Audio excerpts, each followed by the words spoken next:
অন্তর্বর্তীকালীন সরকারের গুরুত্বপূর্ণ উপদেষ্টা প্রফেসর ডক্টর আসিফ নজরুল কাউকে বুঝতে না দিয়ে সুকৌশলে বিভিন্ন নিয়োগের মাধ্যমে আওয়ামী লীগকে পুনর্বাসন করে যাচ্ছেন, যেটা খুবই উদ্বেগজনক। ছাত্রদের পক্ষের বলিষ্ঠ কণ্ঠস্বর হিসেবে তিনি অন্তর্বর্তীকালীন সরকারে স্থান পেয়েছেন এবং শিক্ষার্থী জনতার একটা ব্যাপক প্রত্যাশা ডক্টর আসিফ নজরুলের উপর ছিল, কিন্তু তিনি একের পর এক বিতর্কিত সিদ্ধান্ত নিয়েই যাচ্ছেন এবং আমরা ডক্টর আসিফ নজরুলের উপর ক্ষুব্ধ। শিক্ষার্থীরাও দিন দিন আসিফ নজরুলের উপর ক্ষুব্ধ হচ্ছে। সাধারণ জনগণও আসিফ নজরুলকে দিন দিন সন্দেহের চোখে দেখছে এবং এভাবে করতে পারলে আসিফ নজরুল সাহেব কতদিন অন্তর্বর্তীকালীন সরকারের উপদেষ্টায় থাকতে পারবে সেটা নিয়েও কিন্তু ভাবতে হবে। দর্শক, কি করেছে আসিফ নজরুল? আমরা আসিফ নজরুলের সমালোচনা এর আগেও করেছি। আমার কিন্তু খুব কাছের লোক, তারপরও আমি সমালোচনা করতে বাধ্য। আসিফ নজরুল সাহেবকে যখন উপদেষ্টা বানানো হয় তখনই কেউ কেউ আপত্তি করেছিলেন। তিনি একসময় ঘাতক দালাল নির্মূল কমিটির সাথে জড়িত ছিলেন, বলা হয়ে থাকে বিভিন্ন স্বার্থের কারণে তিনি আওয়ামী লীগের বিরুদ্ধে গিয়েছেন, নাহলে তিনি আওয়ামী লীগ পন্থী ছিলেন অন্যান্য শাহবাগীদের মতো। অতএব তার উপর নির্ভর করাটা ঠিক নয়। এরকম একটা বয়ান কিন্তু উপদেষ্টা হিসেবে শপথ নেওয়ার আগেই সামনে আনা হয়েছিল।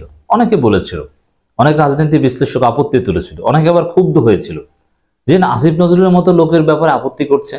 কিন্তু আমরা দেখতে পাচ্ছি যে আপত্তিটাই ঠিক ছিল, কারণ একের পর এক আসিফ নজরুল সাহেব বিতর্কিত কাজ করেই যাচ্ছেন।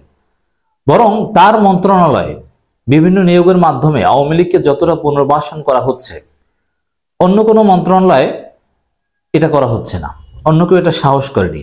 আসিফ নজরুল তার ইমেজ ব্যবহার করে সুকৌশলে এই কাজটা করছেন। আর আসিফ নজরুল সাহেব যৌবনকালে যেহেতু শাহবাগে ছিলেন, যদিও তখনকার সময় শাহবাগী শব্দটার আবির্ভাব হয়নি, কিন্তু আদর্শিকভাবে এই ঘাতক দল নির্মূল কমিটি এদের সাথে জড়িত ছিলেন। এই জন্যে তাদের সাথে তার পুরনো বন্ধুত্ব, তাদের পুনর্বাসন করার চেষ্টা আসিফ নজরুল সাহেব করতেই পারেন, এটা একেবারে স্বাভাবিক। আসিফ নজরুল সাহেব যদি সংশোধন না হন তাহলে আমরা তার পদত্যাগ দাবি করব। কি করছে দর্শক?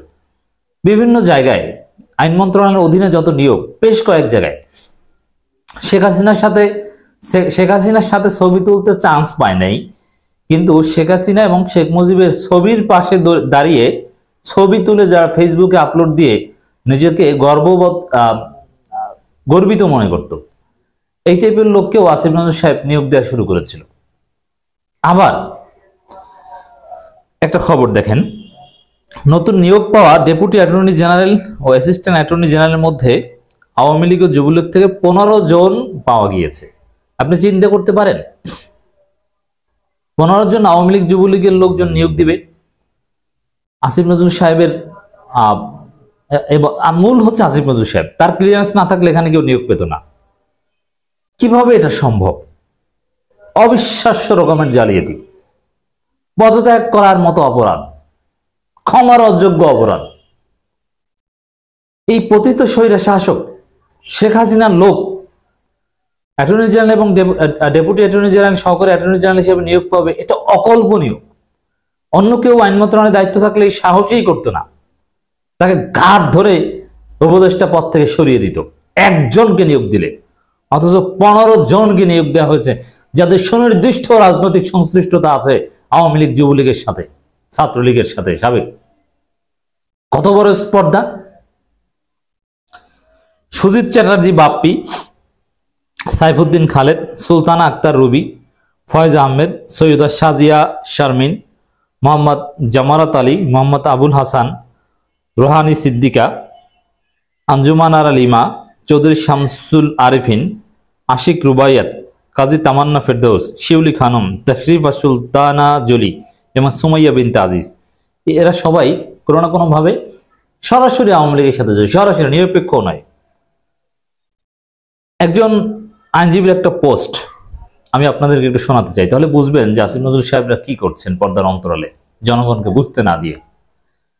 আমার নাম মুনতাসিম তানজির, নতুন নিয়োগপ্রাপ্ত অ্যাসিস্ট্যান্ট অ্যাটর্নি জেনারেল, সিরিয়াল নং 81। ফ্যাসিবাদী আওয়ামী লীগের সাবেক সরকারের ডিএজিদের বা এএজিদের অনেকেই আবার অ্যাটর্নি জেনারেল অফিসে পুনরায় নিয়োগ করা হয়েছে, অনেকেই। এর মানে আওয়ামী লীগ সময়ও ছিল, এখনো আছে। শহীদদের রক্ত মারিয়ে তাদের সঙ্গে সহকর্মী হিসেবে আমি যোগদান করব না। স্যালুট জানাই এই আইনজীবীকে, তানজির ভাইকে। অ্যাটর্নি জেনারেলকে যোগদান না করার সিদ্ধান্ত জানিয়ে এসেছি। ওনার রুক্ষ ব্যবহারে আমি বেশ অবাক হয়েছি।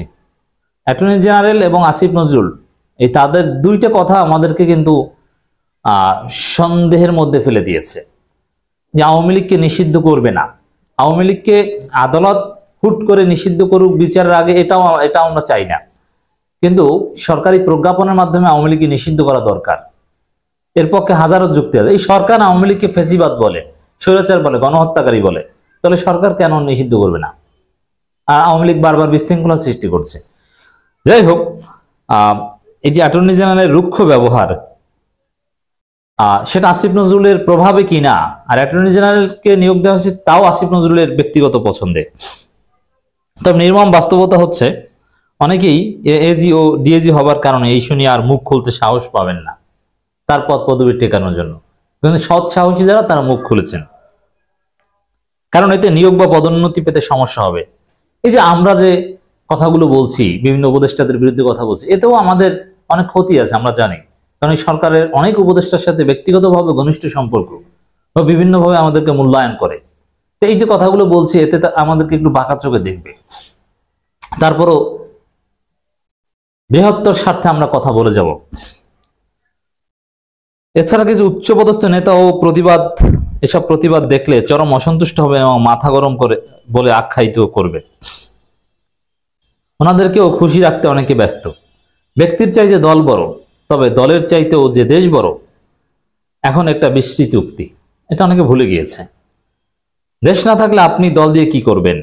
তবে ছোট মুখে একটা কথা বলি, সবাই এরকম ব্যক্তিগত লাভ ক্ষতির চিন্তা করলে এই দেশে আবু সাইদদের মতো মানুষেরা রাস্তায় দাঁড়াতো না, 5 আগস্টের মুক্তিও আসতো না।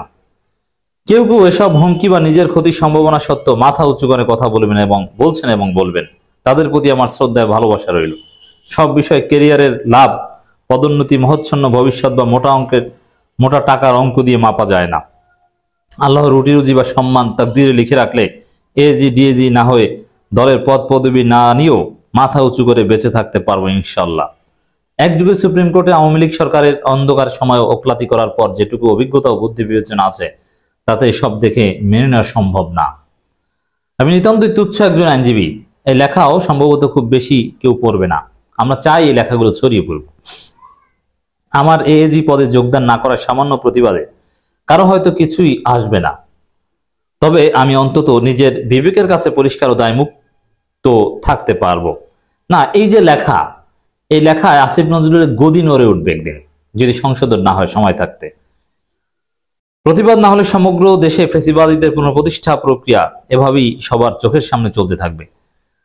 শুধু এই এজি ডিএজি না, আরো অনেক পদে আওয়ামী লীগের লোকজনকে নিয়োগ দিচ্ছেন আসিফ নজরুল বা অনেকে, যার দীর্ঘমেয়াদী পরিণত হবে অকল্পনীয় রকম ভয়াবহ। গত দিনগুলোর কথা ইতিমধ্যে অনেকের স্মৃতিতে ঝাপসা হয়ে গেছে। আমি অন্তত ভুলবো না সেই অন্ধকার সময়ের সহস্রাব্দ শ্রেষ্ঠ খুনির সহযোগী সরকারের সেই সব আইনজীবীদের কথা, যখন প্রিয়জনদের কান্নাকেও দণ্ডিত করা হতো রাষ্ট্রদ্রোহিতার অপরাধে। যারা ঘটনার কিছুই জানে না, তাদের জন্য এই ঘটনা সংক্রান্ত কিছু জাতীয় দৈনিকের লিঙ্ক উনি দিয়ে দিয়েছেন। দর্শক, আসিফ নজরুল সাহেব কি করছেন আপনারা বুঝতে পারছেন। এই দায়গুলো আসিফ নজরুলকে নিতে হবে। আওয়ামী লীগের লোকজনকে বিভিন্ন জায়গায় নিয়োগ দেয়া, আওয়ামী লীগ আমলে যারা দায়িত্ব পালন করেছে এখনো তাদেরকে দায়িত্ব পালন করে সুযোগ দেওয়া, নতুন ভাবে নিয়োগ দেওয়া, এর দায় সম্পূর্ণ ডক্টর আসিফ নজরুলকে নিতে হবে। আমরা এর প্রতিবাদ জানিয়ে রাখলাম। আসিফ নজরুলের উপদেষ্টা পদ নিয়ে যেন আমাদের টানা হেঁচড়া না করতে হয়।